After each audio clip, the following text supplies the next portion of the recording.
meeshaa faaya Oromoo madaala yookiin baarree jedhamuun beekamu beektu.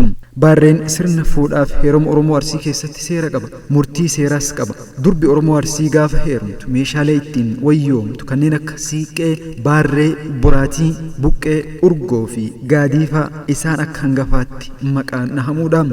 Haati gurbaa ganama hamuumota yeroo gaggeessitu waddeessa baarree hoffoli maarree jetteeti hofkoltii hawwitee ashoon dabaltee gurbaa fuudhaaf bahe geggeessiti. Haati intalaas wayita soddaan harka fuudhuuf ol seenu baarree buqqeen urgoo itti hidhamte itti hiixattee hoodhu baarree hoodhu barsee jettee itti kennitiin. Kana jechuun baarreellee hoodhu barseellee hoodhu jechuudha. Jechi barsee jedhu mana nyaaphaa gaafa seentu intalti maatii keessaa baatee nyaaphuma sana fira godhattiin of ko'omsitiin ija laaftiin ija laaftuu jedhamtis jedhamaam.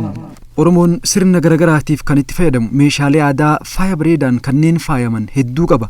Amma hedduun isaa irraafatamaa jira. Kam yaadattu? Komantiiraan nu barreessaa.